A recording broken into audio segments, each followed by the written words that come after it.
que son las políticas culturales y derechos. Ya hablando un poquito más de lo que refiere a nuestra carrera, ¿no? Hablando ya un poco de como estudiantes y trabajadores de la cultura.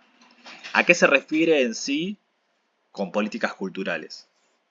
¿O qué es lo que se les viene a priori? Acá ya se pueden, estamos abiertos a equivocarnos, ¿eh? No hay problema.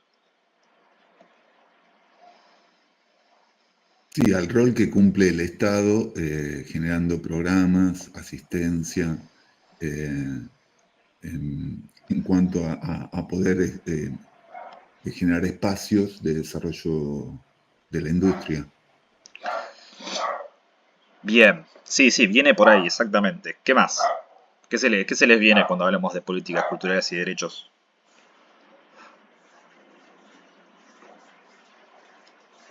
Eh, Por ahí- pol- no, no, habla si querés. no, que por ahí tiene que ver con también la identidad y poder el expresar la identidad cultural de, no sé, por ahí estoy tirando fruta. Pero como el tener los espacios para poder expresarse en cuanto a la identidad cultural y quiénes somos y poder que todos tengan acceso a eso también. Muy bien. Sí, sí, exactamente, Lorenzo. Viene por ahí también. Qué más ibas a decir, Juan? No, no, esto, ¿no? Que bueno, derechos que permitan la divulgación de la cultura, digo, ya sea nuestra o culturas ajenas a la nuestra.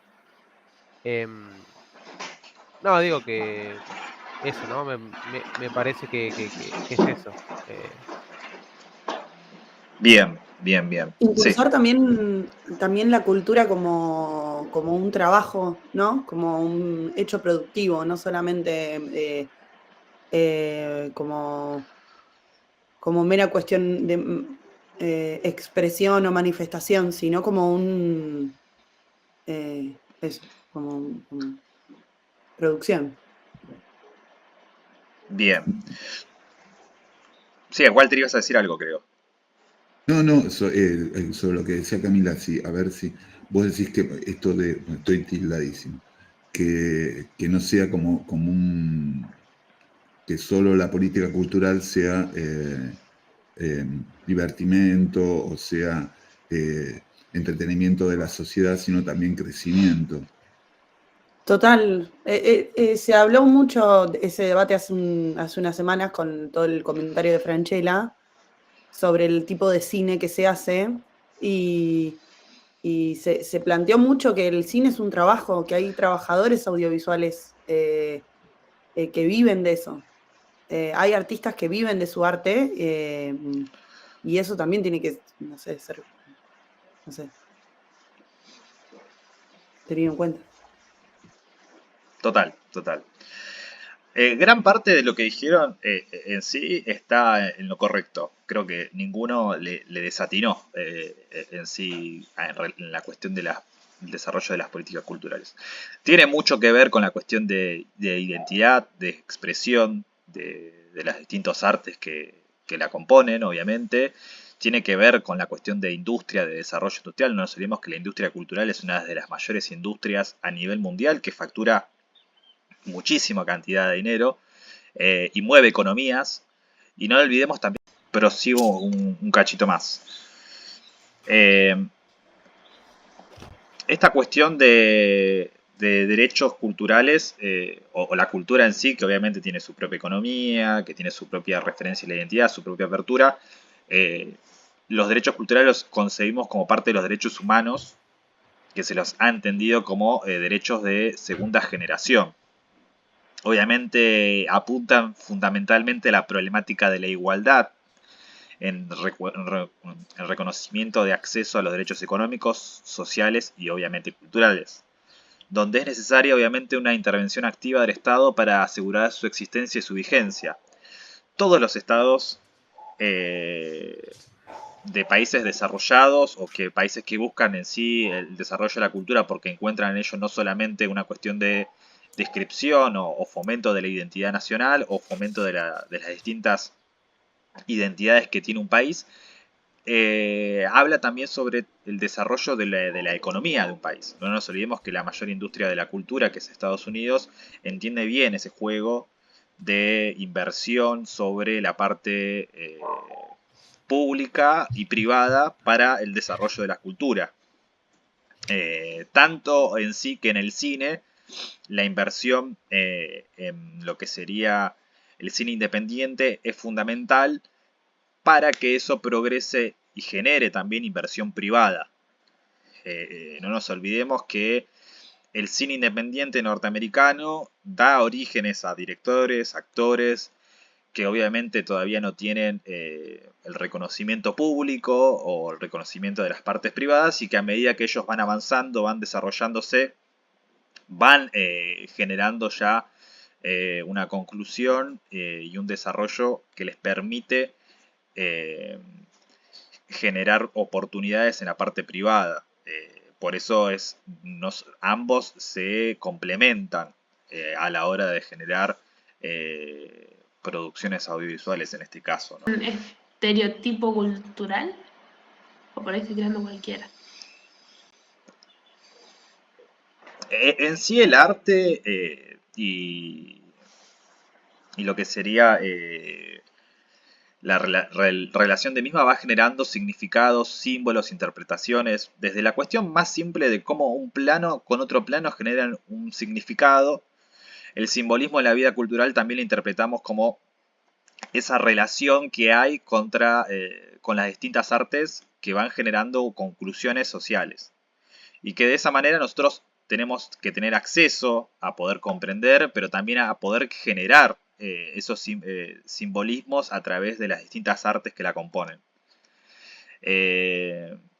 Debe señalarse que su formulación original, el derecho a tomar parte libremente de la vida cultural de la comunidad, aludía a la única comunidad entonces imaginada y legitimada, que es la nacional.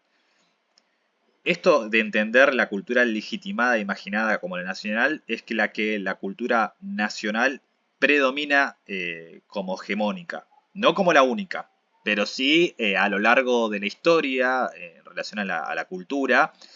Siempre se ha buscado enmarcar, legitimar esta cultura nacional. Mucho más en un contexto histórico como atravesó Argentina en el año 1900 a 1950, en el cual el 50% de la población era de origen inmigrante, y donde obviamente para generar obviamente el auge de los símbolos nacionales y demás, se hizo una fuerte inversión en lo que es la cultura nacional para legitimar esta cuestión de nuestra nacionalidad, porque obviamente había una fuerte inmigración que se sentía identificado por otras culturas. Esto como un ordenador de parte del Estado, ¿no? Pero después la cuestión de la cultura siempre entra en juego, porque es fundamental para poder también generar un relato o una construcción de sentido de parte del Estado, pero también de parte de las comunidades. No solamente se hace cultura desde el Estado, si bien obviamente el Estado es fundamental para su desarrollo y su existencia. Las distintas comunidades, en el caso de los sindicatos, las universidades, de los distintos pueblos y las distintas comunidades, van generando cultura entre su interrelación, y también va generando símbolos que permiten también determinar la cuestión del bien moral entre lo que está permitido, lo que está prohibido, entre lo bueno y lo malo sobre determinados temas. Por eso también la cultura es una herramienta también para poder generar una construcción de sentido común. Mucho se habla hoy en día también esta cuestión de batalla o discusión cultural que existe, porque obviamente hay mucho marcado en el sentido común sobre determinados temas, de qué sería lo correcto, qué sería lo incorrecto. Pero bueno, lo vamos a ver ahora más tranquilo con esta cuestión de los procesos.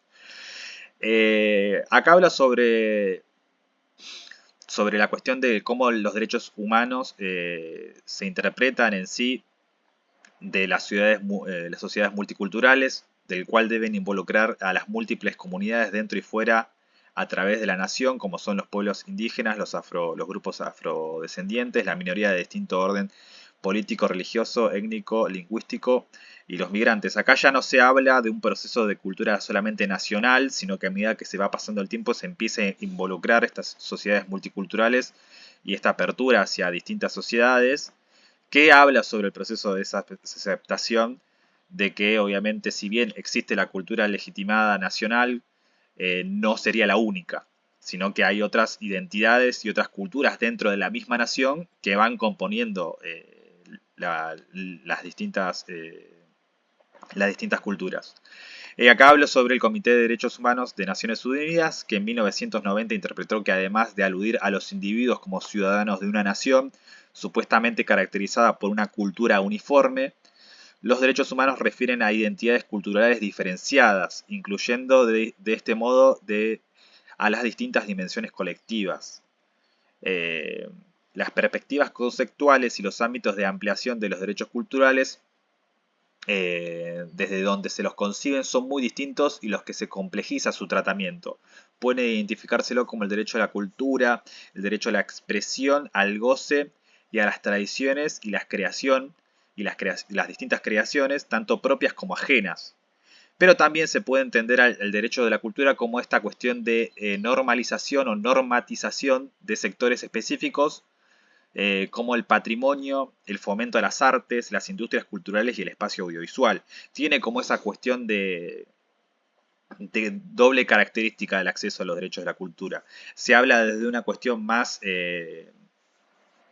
tal vez más individual o más colectiva, y también se habla de esta cuestión de las leyes que la componen, la cuestión del cuidado sobre el patrimonio cultural que existe en un país o en los distintos pueblos, y también sobre los fomento a las distintas artes y el desarrollo de las distintas industrias, como en el caso nuestro del cine. Tiene como esta cuestión de doble perspectiva que se terminan complementando a la larga igual.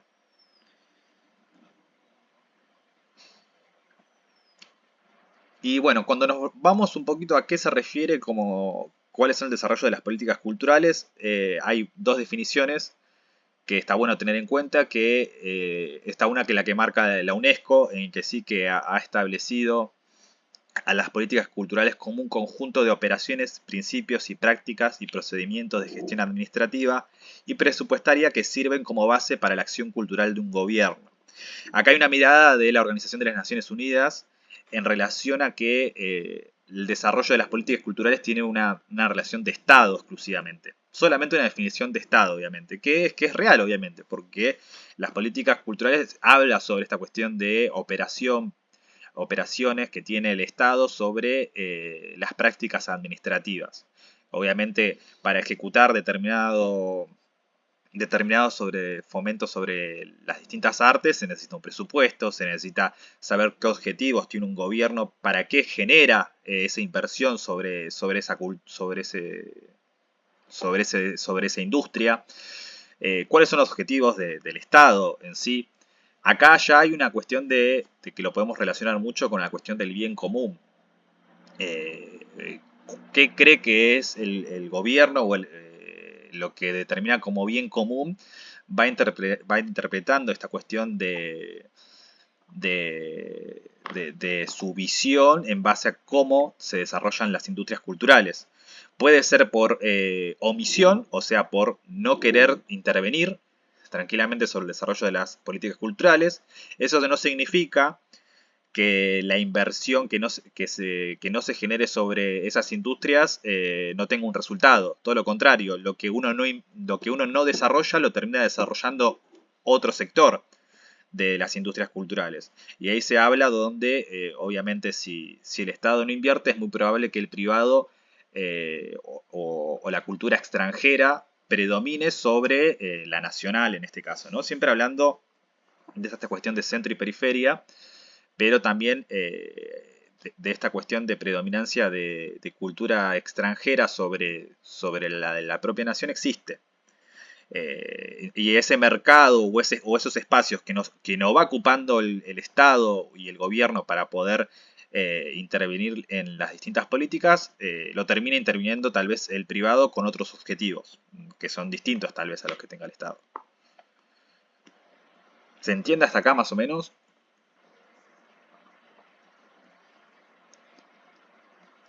Sí, sí, ¿Venimos sí. bien? Esto supone la existencia de un espacio especializado de acción cultural, la creación de infraestructura, el establecimiento de normativas y medios de financiamiento, el planificar programas y actividades, es decir, que no se trata de acciones aisladas ni a corto plazo, sino que se habla de intervenciones estratégicas sometidas a un monitoreo y evaluación por parte del Estado, un seguimiento lo cual le permite redefinir las metas y modificar el marco de acción en marco de las políticas de Estado. ¿A qué entienden por esta definición?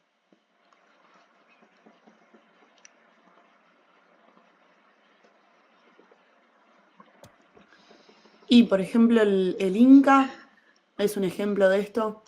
El Sí, INT. Son como los institutos que están encargados de esto, de la promoción y la bien. acción.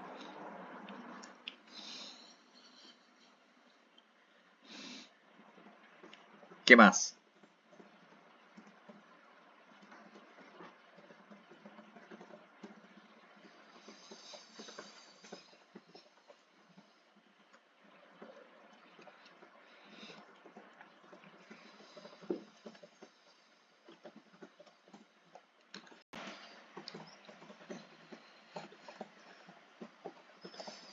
Podríamos hablar de lo que es el desarrollo de leyes, podríamos hablar de los objetivos que tiene un Estado para poder generar en sí. Lo que hay que entender un poco de esta mirada es que el Estado tiene una visión de cuáles son la construcción de sentido común y la construcción de relato simbólico que tiene un Estado. Hacia dónde quiere conducir a su comunidad, a su población. Qué decisiones lo obliga o lo induce a tomar.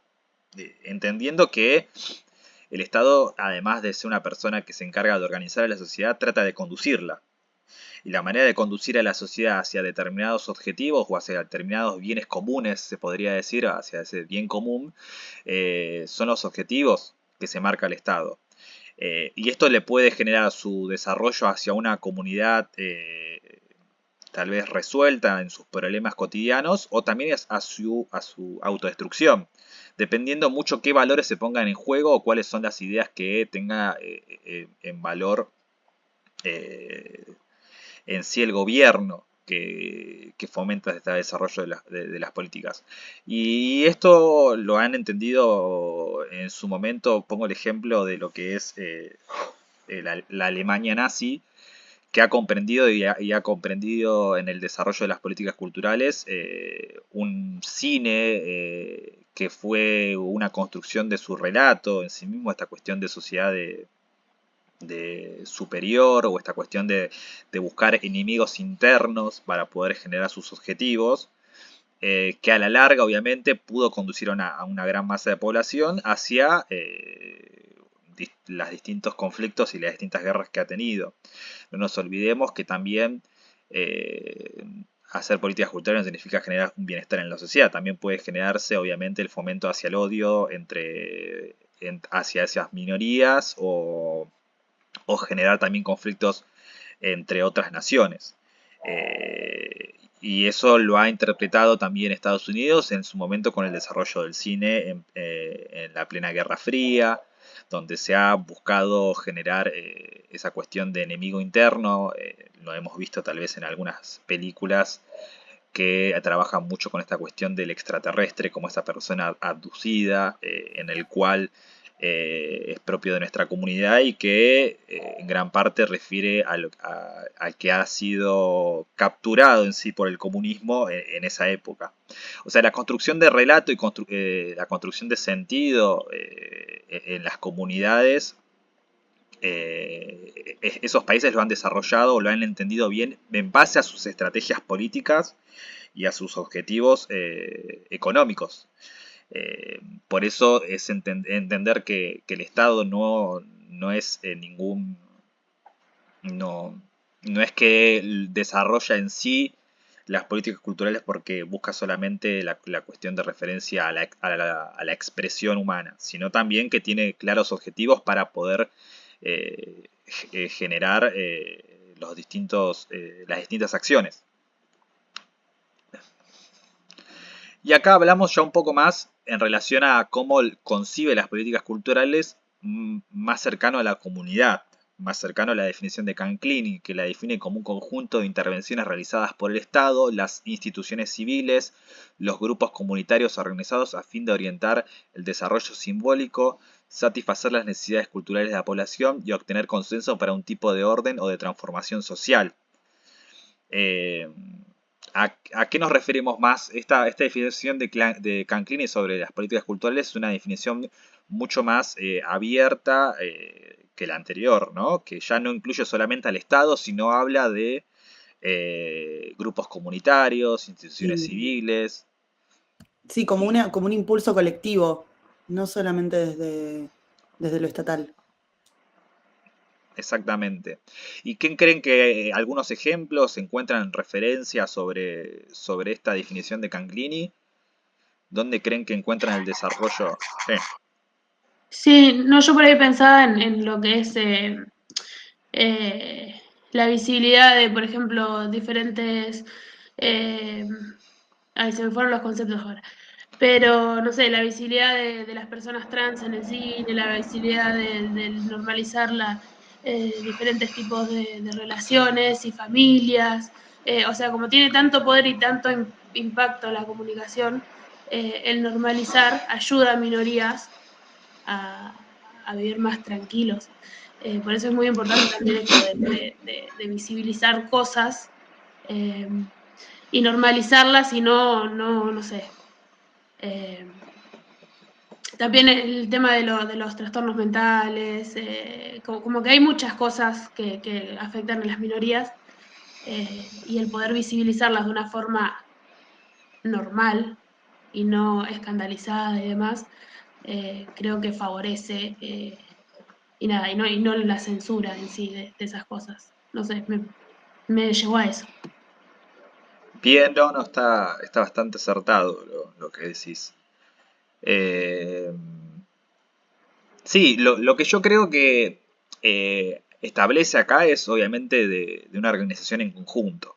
Tanto desde las comunidades como desde el orden del Estado se busca imponer temas de agenda tal vez o temas de consenso, visualizar, como decía Lorenzo, la cuestión de las distintas problemáticas que existen en las minorías, en las comunidades, Sí, en las sociedades.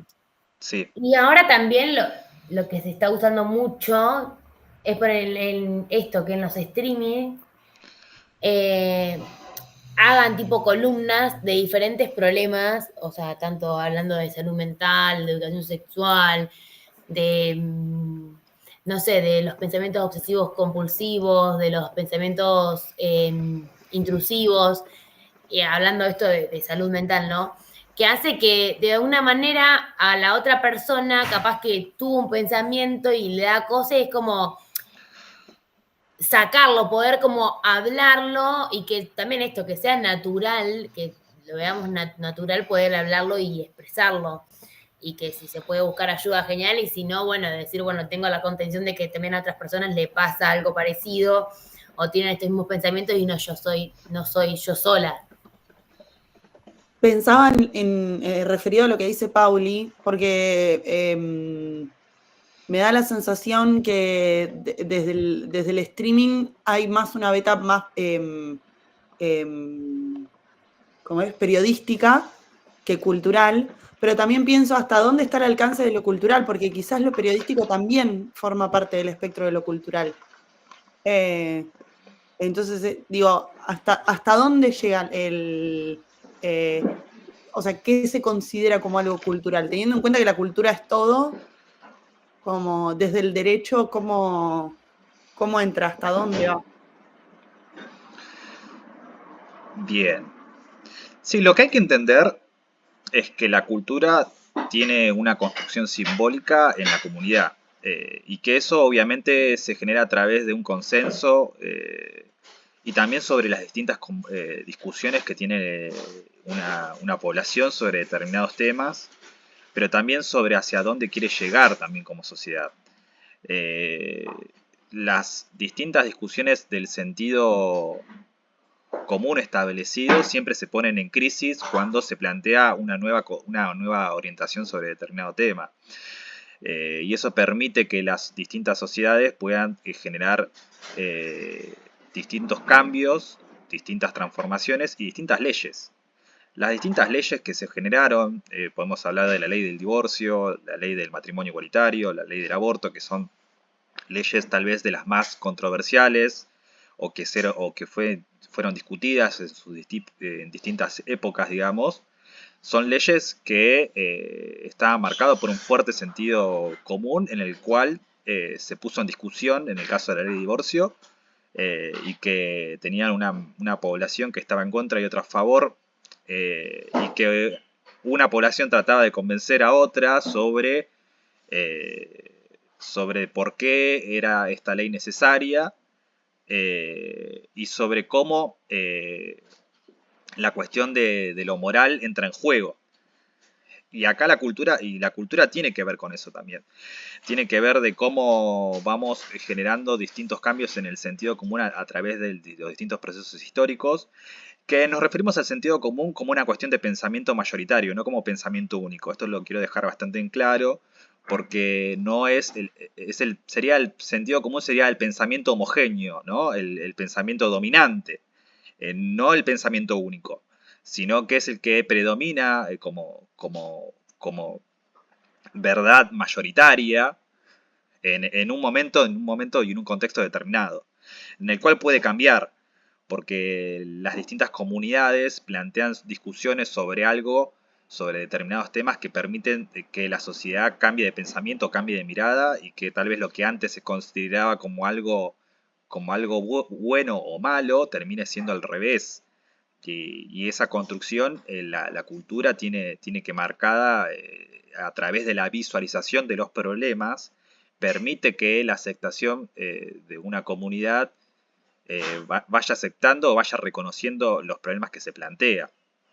Y esta cuestión lo puedo ver en relación también con el matrimonio igualitario, que previamente, antes de su sanción, se discutía la cuestión de que la diversidad sexual o demás era una enfermedad, y que obviamente a medida de que se fue dando el proceso a través de la comunidad sobre esa discusión pública y sobre la aprobación de esa ley, hoy el pensamiento sobre esa idea es casi minoritario, mucho menor de lo que era en esa época, porque hay un cambio de los procesos, de esa cuestión de cómo los dispositivos culturales, entendiendo dispositivos culturales como tales medios de comunicación, el cine, las distintas comunidades que discuten sobre determinados temas, van cambiando la visión de la población.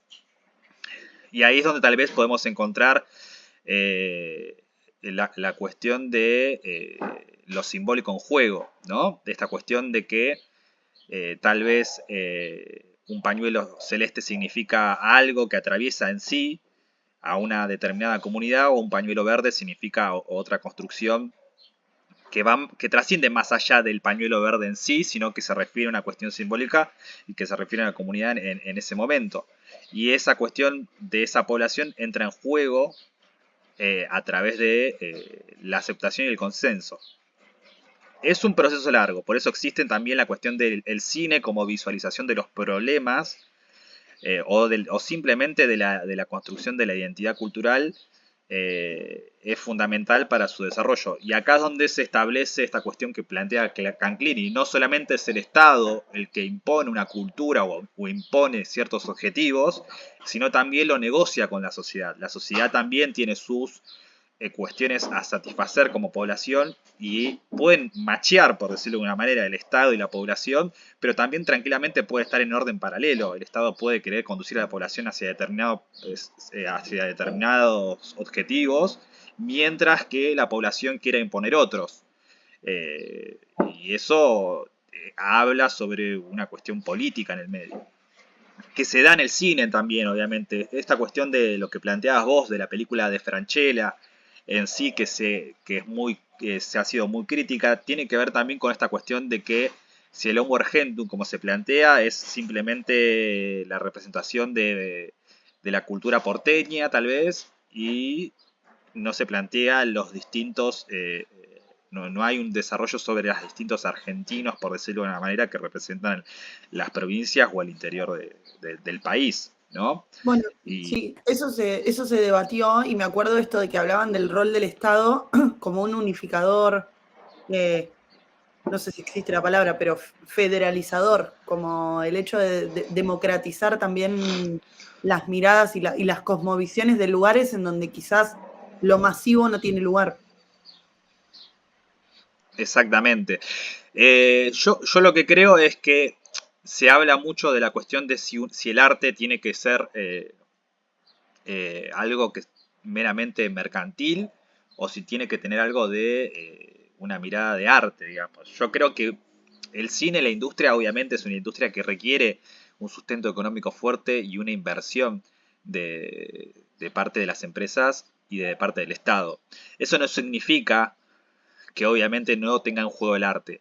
Por eso el cine independiente es fundamental para poder desarrollar la cuestión de un lenguaje que se va reautogenerando y que no tenga que ver mucho con la mirada más centrada en una mirada mercantil solamente. Por eso pasa muchas veces que los directores que hoy tal vez reconocemos como grandes directores, fundamentalmente se criaron y se formaron en el cine independiente. Después el cine independiente, obviamente esos directores, esos actores pasan después a las empresas porque ya las empresas lo ven con renombre o que ya ven que tiene un estilo, un lenguaje de cinematográfico que les permite obviamente ser reconocidos y que eso les es atractivo a la masa. Pero previamente las equivocaciones o los errores y aciertos o las libertades que tenga un director lo va a encontrar seguramente en el cine independiente y no en esta constante negociación que pueda llegar a tener con una empresa. Porque las empresas obviamente tienen su mirada y también tienen sus objetivos que obviamente son tal vez orientados más a la recaudación, a la cuestión de las ventas, pero también habla que si obviamente no existiera el cine independiente, sería muy probable que el cine privado, por decirlo de una manera, se desarrolle en menor escala o con menor reconocimiento. Por eso se habla de una cuestión de que ambas se complementan, no es que trabajan por separado o compiten o se elimina una a la otra. No es una cuestión de eliminar partes o elegir una de las dos, sino que hay un complemento que se nota bastante bien de cómo se desarrolla la industria. No sé si se entiende lo que estoy queriendo marcar.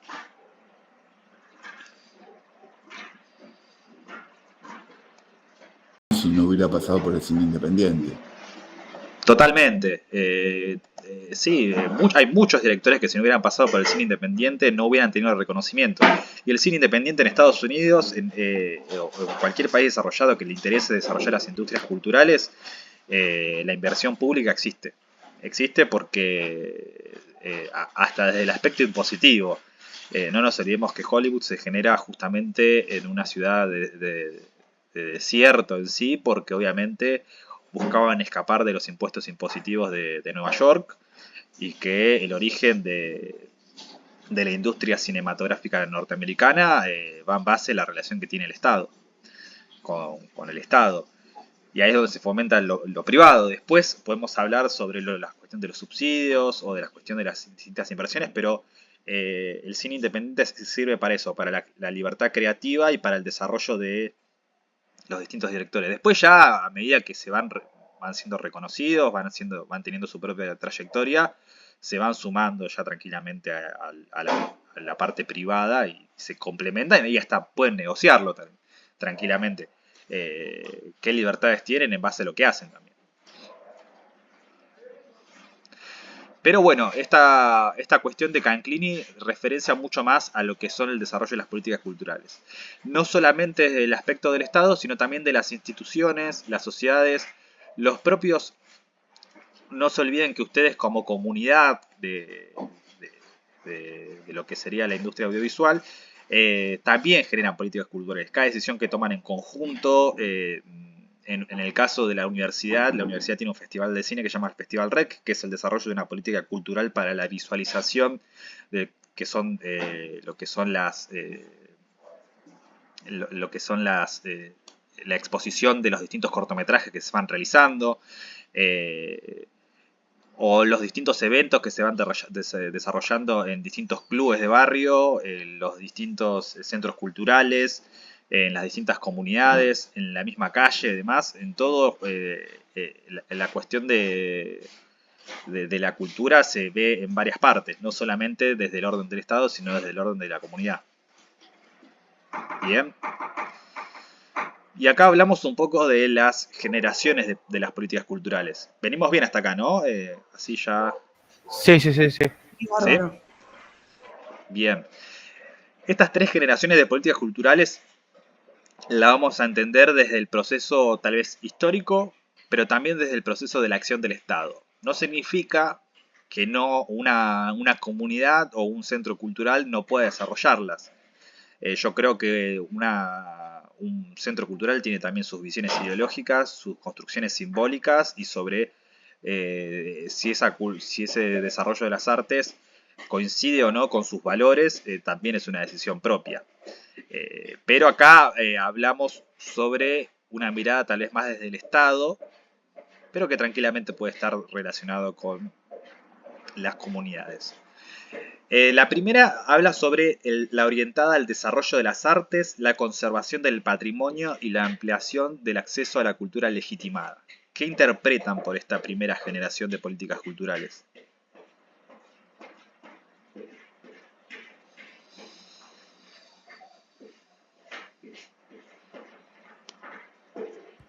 Bueno, por ejemplo, que se generen programas desde el Estado que fomenten un poco lo que decía Loren, no sé, un cine que apunte a la comunidad LGBTIQ+, o a la salud mental, o a la visibilización de ciertos trastornos. Eso también está bueno como política cultural, ¿no?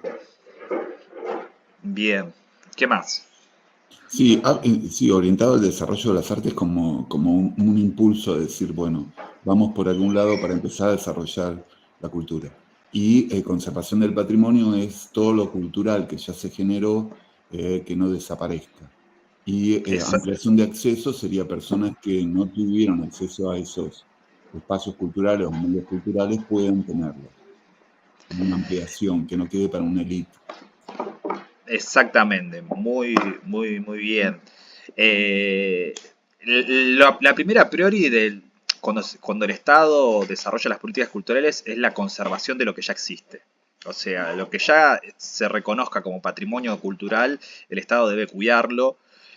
Podemos hablar de lo básico como sería un museo, o también de la preservación de los archivos nacionales, sobre los contenidos audiovisuales, pero también habla sobre la cuestión del desarrollo de las artes en sí, que haya orientación hacia que puedan desarrollarse las distintas artes y que la comunidad tenga acceso, es uno de los roles fundamentales que tiene el Estado. Y también la cuestión de la ampliación del acceso, no solamente el que se permita generar arte no solamente se permita generar arte y no se permita solamente cuidar el arte que ya existió, sino que también la población tenga acceso. Y acá tal vez cuando hablamos de cultura legitimada, hablamos de la que primera protege tal vez el Estado, que sería la cultura nacional. Como esta cuestión de a primera escala que habla sobre el cuidado en sí mismo, sobre el desarrollo de la cultura nacional, como la primera, digamos, ¿no? Después el Estado va ampliando a medida que se va desarrollando, pero en esta primera etapa podríamos hablar de que habla sobre la preservación de la cultura nacional, sobre el acceso a la cultura nacional y sobre el desarrollo de las artes orientadas, obviamente, a la cultura nacional, o la reconocida hasta ese momento, ¿no? Después hablamos sobre la segunda parte de lo que sería esta generación de políticas culturales, referida a los usos habituales de las instituciones culturales, la ampliación de una esfera de la educación formal y no formal, la comunicación y las industrias culturales. ¿Acá a qué se refiere en sí? Claro, yo iba a decir antes en la primera que, por ejemplo, esta carrera entraba en eso, como el hecho de que haya una extensión el 25 de mayo de la carrera es como fomentar el arte y demás, o sea, acá. Pero claro, acá entraría en esa parte, ¿no? O sea, como En la segunda, sí, entra ampliación. más Sí. en desarrollo de la educación, entraría en la segunda. Ya no se habla solamente de que se genere arte, no se habla solamente del cuidado del arte que ya existió y que el acceso lo tenga la población, sino que ya se habla de esta interrelación entre las demás instituciones, o sea que ya hay relación con las demás instituciones culturales, como puede ser una escuela de teatro, como puede ser una sala de cine, por ejemplo, Centro cultural. un centro cultural, y también sobre las distintas instituciones educativas que generan arte. En el caso de la Facultad de Artes, como decía Lorenzo bastante claro, esta cuestión de generar la ampliación hacia a que ustedes puedan tener acceso a la carrera de artes audiovisuales es una manera de generar una ampliación hacia las distintas comunidades y también sobre la comunicación y las industrias culturales. Acá ya hablamos en sí de cómo se genera una toma de decisiones de parte del Estado en relación a que las industrias culturales se puedan desarrollar de manera genuina y que no tengan dificultades a la hora de generar las distintas industrias. Podemos hablar de subsidios, podemos hablar de créditos, podemos hablar de lo que sería la relación entre las distintas partes que las componen, tranquilamente llevándolo a algo más sencillo. Ustedes son 6 personas acá, la relación entre tener uno una cámara, uno un equipo de un sonido, uno que sepa montar y otro que sepa dirigir, ya habla sobre esta relación de construcción que se va generando entre lo que sería una pequeña productora. Y ahí es donde la política entra en juego. La política también, entendiéndolo como no solamente cuestiones estáticas o cuestiones que decide un hombre, que nosotros le delegamos el poder, sino también en nuestras relaciones humanas hacemos política. Porque obviamente la sociabilidad, la cuestión misma de socializar entre los pares, permite obviamente a aperturas de conocimiento, pero también a cuestión de interrelación económica, que permite también que las pequeños grupos comunitarios puedan tener acceso a generar cultura. Esto ya referido un poco más a no una cuestión de Estado, sino una cuestión de cómo se desarrollan las comunidades a la hora de generar cultura, como por ejemplo generar una banda de música en el cual 4 grupos de amigos deciden ver que cada uno tiene distintos equipos diferentes, o también ver de qué manera uno va generando cine en base a, bueno, yo tengo un contacto en tal lado que me permite tener acceso a, no sé, un catering, o me permite tener acceso a una locación para, por ejemplo, habla un poco sobre esto también. Sí, y la difusión, dice, sobre el final esto de que se comunique, que se ponga que eso se está haciendo, para que no Sí, quede, ¿no? sí, esta cuestión de la difusión es fundamental también, porque obviamente no hacemos audiovisuales para que nadie los vea. Hoy está pasando mucho que hoy ya con los avances de la tecnología existen herramientas mucho más fáciles para poder generar contenido audiovisual, pero la problemática no es tanto en el contenido que se genera ya, porque antes tal vez era más difícil poder hacer cine, poder hacer audiovisuales, sino que va en base al público. ¿Qué público lo mira o a qué público se apunta o cuál es la comunidad que queremos que vea el contenido? Ahí es donde empieza a haber problemas en la actualidad de que antes se pasaba de que era difícil poder hacer contenido audiovisual. Hoy pasa al revés, hoy pasa que hay mucho contenido audiovisual y tal vez los problemas estamos viendo hacia dónde llega ese contenido audiovisual. Y ahí se habla más de en el aspecto general de la industria se habla de la coproducción. Se habla de que a través de los distintos acuerdos que existen en los distintos países, más producciones de un país se puedan ver a nivel mundial en muchos más países para que ese producto tenga más llegada. Bueno, igual podemos hablar del fenómeno del Eternauta como un fenómeno mundial, pero también en cuestiones de acuerdos de coproducción, como pues se puede generar entre 2 países una película cinematográfica también. en el cual ya no estás ampliando solamente a 50 millones de personas, que dentro de esos 50 millones seguramente habrá 10 o 20 millones que puedan tener acceso a poder ver el audiovisual por las cuestiones económicas, sino que estás ampliando hacia otros países para que tenga mayor visualización. O sea, las herramientas vienen ahí de cómo captamos público. Y esas son las problemáticas de la difusión y también de hacia qué formato también va el contenido. Si es un formato para que vaya a un streaming, si es un formato para que vaya hacia otro lugar. Bueno, y después nos queda la parte de lo que es la tercera, preocupaciones por las dimensiones simbólicas y subjetivas que vinculan la cultura con políticas de desarrollo que toman los hombres como medios y fin de estos procesos. Entonces ya lo habla desde un aspecto más subjetivo tal vez, o una cuestión más profunda, más simbólica, que tanto de las primeras dos era bastante más en claro, más tangible, y esta tercera tal vez es más, tiene que ver con los objetivos que tiene el Estado. ¿La interpretan, la comprenden en sí? ¿Qué creen que se les viene con esta parte? Y que tiene que ver con la individualidad del artista, ¿no? Con esto de su mirada subjetiva, que esté acorde con las políticas de desarrollo que ha planteado ese Estado. No sé. ¿Alguien más?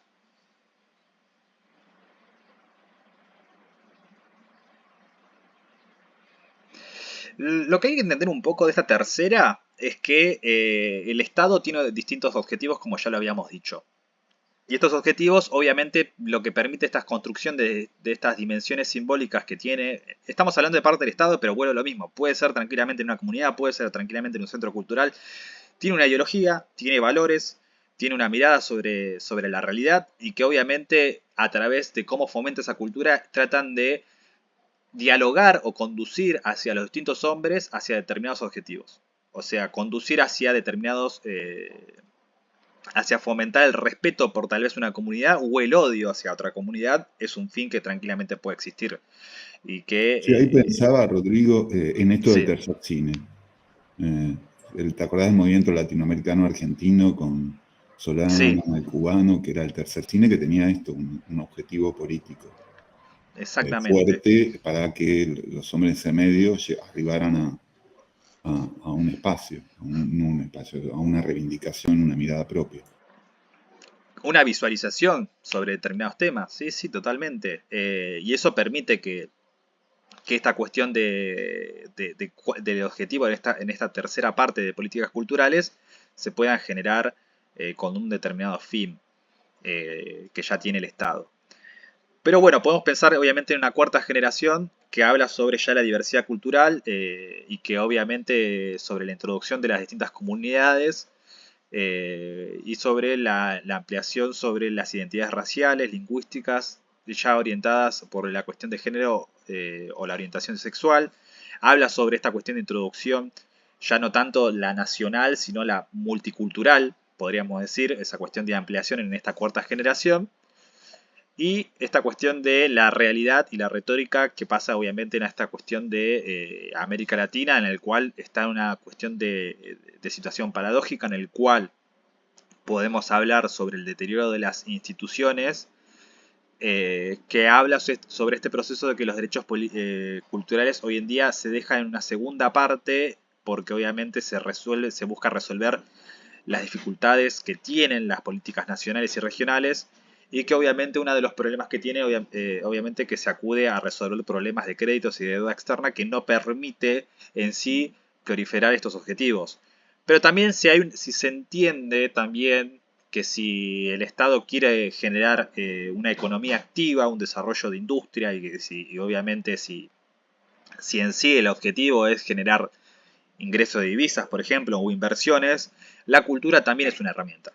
Es una herramienta tan importante como puede ser cuando se habla de esta cuestión de litio o esta cuestión de hidrocarburo o esta cuestión de inversión en la industria ganadera o demás. Hay otras industrias también que son fundamentales y que también generan mucho ingreso y también genera activación económica. No nos olvidemos que hacer cine permite también que se contraten equipos, se contraten actores, se contraten locaciones, se genere una actividad fuerte en la región que se desarrolla. Pero bueno, habla sobre estas dificultades que hoy en la actualidad existen, ¿no? Obviamente, y que antes tal vez no sé, por lo menos hasta mediados del 2016, a partir del 2016 se empieza a complicar, porque había un fomento de desarrollo de políticas culturales bastante más claras y se empieza a hacer más difusa a medida que pasa el tiempo, ¿no? No sé si hay alguna duda y demás, porque también podríamos hablar un poco también sobre de un eje de cómo las corporaciones transnacionales introducen obviamente su mirada cultural, o sea, de la mirada privada, y predominan en el mercado también, y la predominancia en la población. Pero bueno, son temas que podemos discutirlo a largo plazo, pero bueno, el fomento en sí mismo el ordenador, primero es el Estado, para no dejar de lado a las distintas comunidades a la hora de generar cultura. ¿Se puede generar cultura sin el Estado? Sí, se puede. ¿Es más difícil? Sí, obviamente. Pero bueno, si complementan estas partes, seguramente se pueda generar no solamente el desarrollo de la cultura en las partes más importantes del país o en las partes más desarrolladas, que puede ser la capital y demás, sino también en el interior de las provincias. Y ahí es donde los municipios, los gobiernos tienen que buscar la manera de poder fomentar estas políticas. Bien, estamos ya cerrando la clase. No sé si hay alguna duda más sobre este tema. ¿No? Bien, necesito